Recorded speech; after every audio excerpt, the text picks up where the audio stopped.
అల్లుడు గారు, బావగారు, నా వరువుతి నేను అడవిలో వదిలేశానని మీరు అంటున్నారు. అసలు అక్కడ లేనే లేదని వీళ్ళు అంటున్నారు. మరైతే ఏమైనట్టు? అంటే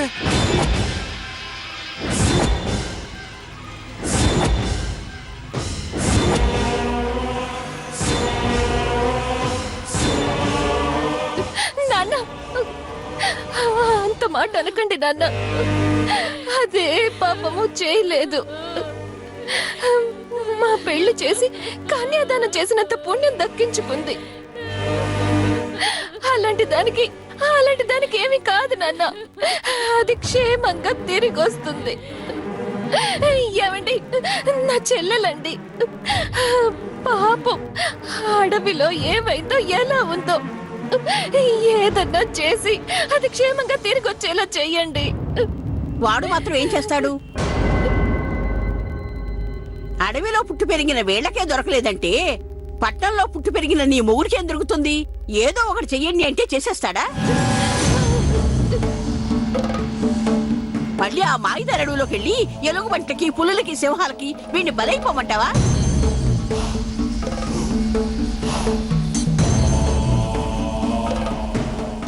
చూశారా అల్లుడు గారు ఎలా మాట్లాడుతున్నారు?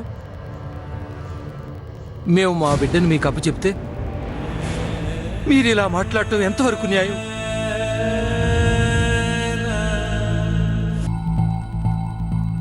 నాకు అర్థమైంది. ఇక మీరెవరూ పట్టించుకోరు. అదే మీ అబ్బాయి కాబట్టి పట్టించుకుని ఇంత దూరం తీసుకొచ్చారు. నా కూతురు ఏమైందంటే కనీసం కనుక్కునే ప్రయత్నం కూడా చేయటం లేదు.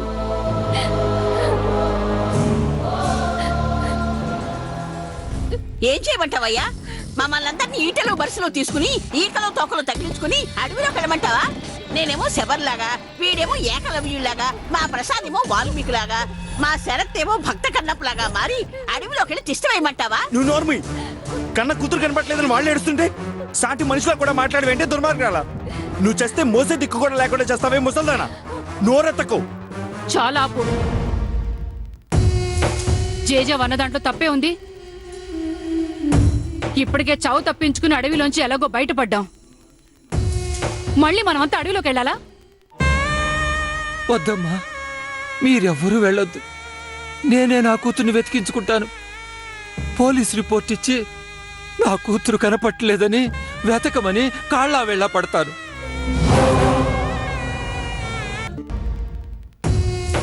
జేజవ్ అన్న దాంట్లో తప్పే ఉంది. ఇప్పటికే చావు తప్పించుకుని అడవిలోంచి ఎలాగో బయటపడ్డాం. మళ్ళీ మనమంతా అడవిలోకి వెళ్ళాలా? వద్దమ్మా, మీరెవ్వరూ వెళ్ళొద్దు. నేనే నా కూతుర్ని వెతికించుకుంటాను. పోలీస్ రిపోర్ట్ ఇచ్చి నా కూతురు కనపట్టలేదని వెతకమని కాళ్ళ వెళ్ళ పడతాను. ఆ పని చేద్దాం. పదండి బాబు గారు, నేను కూడా వస్తాను. ఆగండి. మీరెక్కడికి ఎగేసుకుంటూ వెళ్తున్నారు? పోలీసుల దగ్గరికి. ఏ, మీకు బయట ఉండాలని లేదా? జైల్లో చిప్పకూడు తినాలనుందా? ఏయ్, ఏం మాట్లాడుతున్నావు నువ్వు? లేకపోతే ఏంటి? వీళ్ళు పోలీసులతో చేయించిన మర్యాద మర్చిపోయారా? మళ్ళీ ఆ తతంగం అంతా రుచి చూడాలనుందా? అంటే ఏంటమ్మా మీరనేది? మీరు వెతకరు, మమ్మల్ని వెతికే ప్రయత్నం చేయొద్దంటారా? పోలీసులకి చెప్పొద్దు అంటున్నాను. అంటే నా కూతుర్ని వెతికి తీసుకురారా? ఏమయ్యా, ఏం మాట్లాడుతున్నావు నువ్వు? లేకపోతే ఏమిటమ్మా, నువ్వు మాట్లాడేది ఏమన్నా బాగుందా? ఎవరు పట్టించుకోకుండా ఉంటే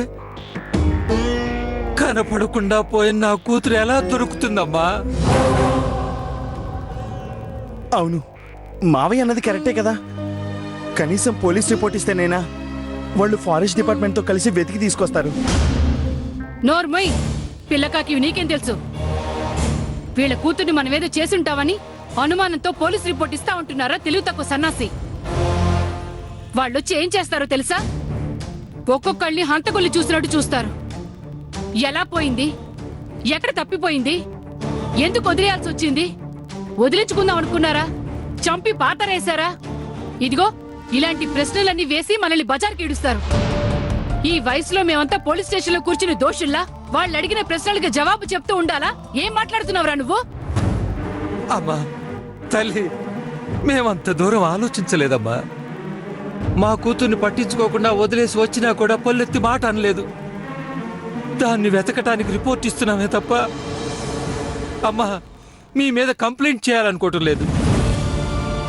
అదే మీ ఉద్దేశం అయితే కాస్త ఓపిక పట్టండి. ఇంకా గండం గడిచి నా కొడుకు కళ్ళు తెరవనే లేదు. మా బాధల్లో మేముంటే ఇలాంటి లేనిపోని తద్దినాలు తెచ్చి మా తలకు చుట్టకండి. అది కాదమ్మా. బావగారు మీరేం టెన్షన్ పడకండి. నాకు తెలిసిన ఫారెస్ట్ ఆఫీసర్ ఒకరు ఉన్నారు. వారికి ఫోన్ చేసి మాట్లాడతాను. ఎలాగైనా వరుదిని కనిపెట్టి తీసుకురమ్మని చెప్తాను. మీరేం బాధపడకండి. మావయ్య గారు ఆ పని చెయ్యండి. తొందరగా వెతకమని చెప్పండి మావయ్య. బావగారు ఒకసారి ఫోన్ ఇవ్వండి. తొందరగా చేయండి బావగారు. హలో సుబ్రహ్మణ్యం గారు, నేను ప్రసాద్ని మాట్లాడుతున్నానండి. సార్